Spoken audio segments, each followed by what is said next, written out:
Welcome back to another episode of Your Daily Real Estate. Hope you're having an awesome day today. Let's talk about creating videos. I interviewed the Ginger Marketer. It's got an interesting name. His name's Josh Moore.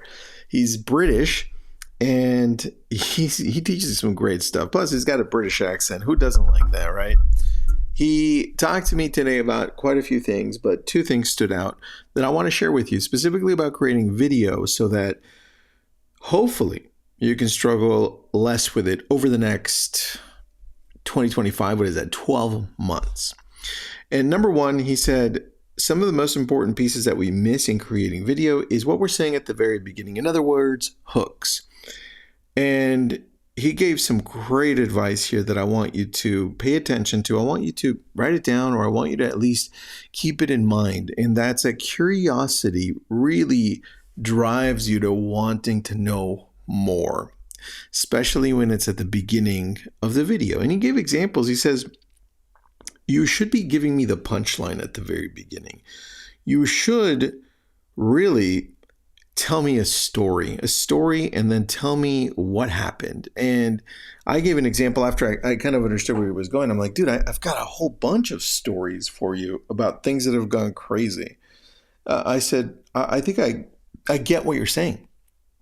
Go through my last transaction. What was the thing that was the craziest thing, or the thing that people had the most challenge with? And then start with that. And I thought the best example was the time that I had, well, there are a whole bunch, but here's one.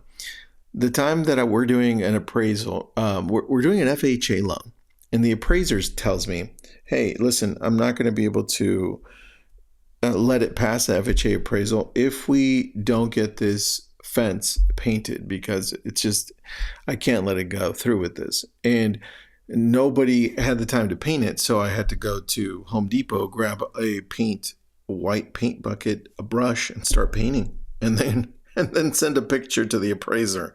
I'm like, dude, I did it. So a hook that says something along those lines, or anything that was challenging, right? Start with that.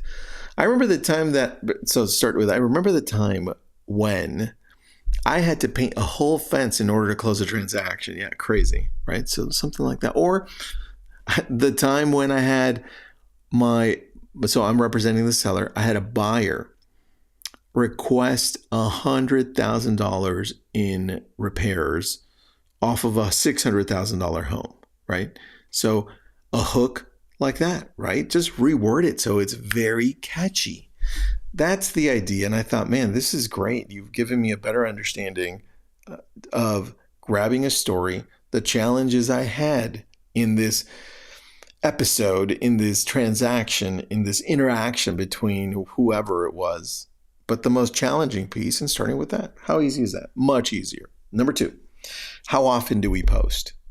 And he went from talking about, depending on where you're at, depending on if you've done this a while or if you haven't, he suggested at the end one thing. If you are serious, and this is going to sound nuts, so get ready. If you are serious about using video to connect with your audience on social media, that means trying to get buyers and trying to get sellers at the end of the day, what you want to do is, once you figured out your voice, once you've gone through this and said, I know who I am, I know what stories I'm going to tell, right?